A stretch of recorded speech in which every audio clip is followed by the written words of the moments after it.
Hello guys! Ayan, for today's video, ayan, naglalaban na naman nga si Inday ng maaga dahil nasira ang kanyang dryer. Kailangan habulin natin yung init ngayong araw dahil wala. Mahirap magpatuyo. Sobrang hirap magpatuyo tsaka mahirap isampay dahil baka biglang bumagsak yung sampayan ko kasi lang siya, yung wire. Wala siyang hindi siya alambre. Kaya mahirap pagka sobrang basa kasi nila eh. Ang hirap magpatuyo kaya kailangan maaga pa lang maglaban na tayo. At ayan, syempre habang maglalaba tayo, kailangan pa rin gumawa tayo ng mga gawaing bahay. Pero tapos na akong maglinis. Ang ko na lang yung hugasan. Kasi pumasok din yung anak ko ngayon na babae. Kaya wala akong taga-hugas. Yung isa ko naman, yun kasi ang utusan ko, kaya utusan kong bumili ng ganon, ganyan.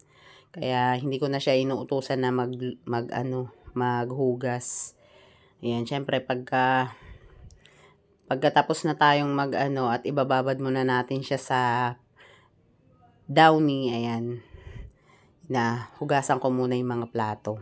Kasi kailangan unti-unti dahil para mamaya pagkatapos kong maglaba ay kakain na lang ako.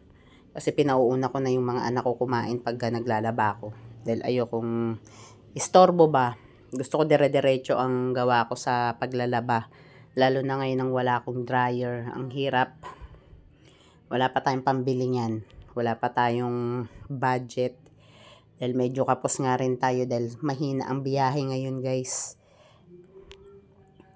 Mahina ang biyahe ng mga tricycle ngayon dito sa amin kasi sa dami ba, ang dami na nilang mga bumibiyahe ng tricycle, kaya talagang swertihan na lang pagka wala pa naman kasi.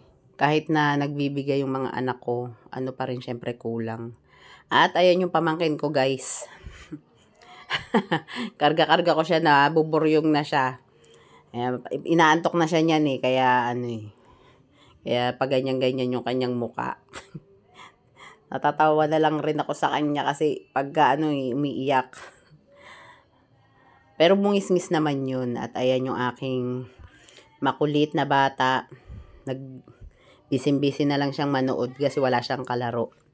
At ayan, habang nagpapahinga, tayo ng ayusin natin yung mga punasan natin pala yung mga plato na nahugasan na. Para ilagay na natin sa lalagyan para hindi na masyadong magulo dito sa may lababo. Kasi sabi ko nga 'di ba sa inyo pa ulit-ulit, maliit lang yung lababo ko kaya kailangan laging malinis. Walang nakatambak na mga hugasan, ganyan. Ayan, malinis naman na yan. Kaso inanuhan ko na lang siya, pinunasan ko para siya. At ayan, pinunasan ko na nga siya isa-isa, pati yung mga Pasensya na kayo at maingay dito sa amin. May nagkakantahan.